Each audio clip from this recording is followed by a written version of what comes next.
ಜನರಿಗೆ ಒಂದು ಭಾವನೆ ಬಂದಿದೆ ಏನು ಗೊತ್ತಾ, ಮಲ್ಟಿ ಎಕ್ಸೆಲ್ ಬಸ್ ಯಾಕೆ ಓಡ್ತಾ ಇಲ್ಲ ಅಂತ ಹೇಳಿದ್ರೆ ಪ್ರೈವೇಟ್ನವ್ರು ಮಲ್ಟಿ ಎಕ್ಸೆಲ್ ಬಸ್ಸಿಗೆ ನಾವು ಹೆಲ್ಪ್ ಮಾಡ್ತೇವೆ ಅಂತ ಹೇಳಿ ಎಷ್ಟು ಸಲ ಪತ್ರಿಕೆಯವರಿಗೆ ಕೇಳಿದ್ರು, ಮುಂದಿನ ಮಲ್ಟಿ ಎಕ್ಸೆಲ್ ಏನಾಯ್ತು ಅಂತ ಹೇಳ್ಬೋದು.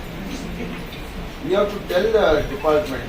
ನನ್ಗೆ ಆ ಲೆಟರ್ ಕೊಡಿ, ಆಮೇಲೆ ನಾನು ಹೇಳ್ತೇನೆ ಯಾವಾಗ ತಂತಿತ್ತು, ಯಾವಾಗ ಸ್ಟಾಪ್ ಆಯ್ತು, ಯಾಕೆ ಸ್ಟಾಪ್ ಆಯ್ತು, ಅರ್ಥ ಆಯ್ತಾನ? ಅದನ್ನು ನೀವು ನನ್ಗೆ ಕೊಟ್ಟು ನಾನು ಹೋಗಿ ಮಾತಾಡ್ತೇನೆ. ಸೆಷನ್ ಒಂದು ತಿಂಗಳು ಅಲ್ಲೇ ಇದ್ದೇನೆ. ನಾನು ನಿಮ್ಮ ಹತ್ರ ರಿಕ್ವೆಸ್ಟ್ ಮಾಡ್ತೀನಿ, ನನ್ಗೆ ಕೊಡಿ, ನಾನು ಹೋಗಿ ಮಾತಾಡ್ತೇನೆ ಅವ್ರ ಹತ್ರ. ಅವ್ರಿಗೆ ನಾನು ರಿಕ್ವೆಸ್ಟ್ ಮಾಡ್ತೇನೆ, ಸರ್ ಈ ಪರಿಸ್ಥಿತಿ ಉಂಟು, ಜನ ಕೇಳಿದ್ರೆ ನೀವು ಅದನ್ನು ಕ್ಲಿಯರ್ ಕಟ್ ಬರೀಬೇಕು.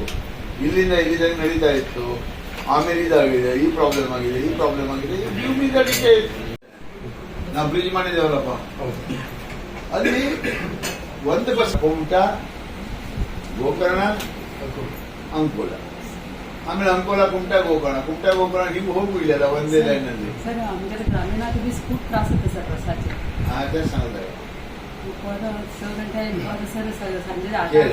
स्टार्ट आहे चंद्रापूरहून बस मॅडम जवळजवळ 15 खेपे फोन केलं होतं, 3 खेपे अर्जी दिली होतं.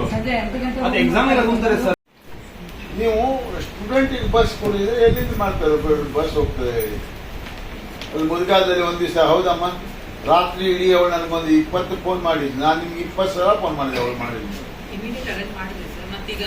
ಇಮಿಡಿಯೇಟ್ ಅಂದ್ರೆ 20 ಕಾಲ್ ಯಾಕೆ ಬರ್ತದೆ ನನಗೆ? ತಂದಿಟ್ಟಿದ್ದೇನೆ, ಅದನ್ನು ನಿಮ್ಗೆ ತೋರಿಸ್ತಿದ್ದೆ. ಸಿಕ್ ರೈಡರ್ ಹಂಗೆ ಯಾಕೆ ಮಾಡ್ತೀರಿ? ಬಸ್ ಬಗ್ಗೆ ಮಿನಿಸ್ಟ್ರಿ ಇದ್ದಾರೆ, ಮಿನಿಸ್ಟ್ರಿಗೆ ಒಂದು ಗಮನಿಸ್ತಾರೆ ಡಿ ಸಿ ಅವರೇ. ಅಟ್ಲೀಸ್ಟ್ ನಮ್ಮ ಹತ್ರ ಕೊಡಿ, ಈ ಥರ ಪ್ರಾಬ್ಲಮ್ ಇದೆ ಅಂತ. ನೀವೇನು ಮಾಡ್ತೀರಿ? ಪ್ಯಾಚಪ್ ಮಾಡ್ಲಿಕ್ಕೆ ಹೋಗ್ತೀರಿ, ಅಥವಾ ನಿಮ್ಗೆ ಹೈಯರ್ ಆಫೀಸರ್ ಹೇಳಿದ್ರು ಅದನ್ನೇನು ಬರೀಲಿಕ್ಕೆ ಹೋಗ್ಬೇಡಿ ಅಂತಾರೆ. And you are looking about only profit.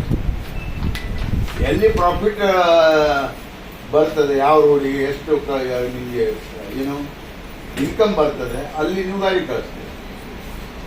ಬಾಕಿ ಕಡೆ ಗಾಡಿ ಕಳಿಸ್ತದೆ. ಮಕ್ಕಳ ಕತೆ ಏನು? ಎಕ್ಸಾಮ್ ಬಂದಿದೆ, ಎಷ್ಟೋ ಕಡೆಗೆ ನಾವು ಒಂದೇ ದಿವಸ ಬೊಬ್ಬೆ ಹೊಡೆದು 2ನೇ ದಿವಸ ಗಾಡಿ ಕಳಿಸಿದ್ರೆ ಗದ್ದೆಯಲ್ಲಿ ಹೋಗಿ ಉಲ್ಟಾಗುತ್ತೆ. ಮತ್ತೆ ಆ ಥರ ಅನಾಹುತ ನೀವು ಗಾಡಿಯನ್ನೇ ನಡೆಸ್ಬಿಡಲ್ಲ. ಈ ಗಾಡಿನೇ ಇಲ್ಲ ಅಂತ ಹೇಳ್ಬಿಡಿ ಅಲ್ಲ. ಗಿರೀಶ್ ಕಂಪ್ನಿ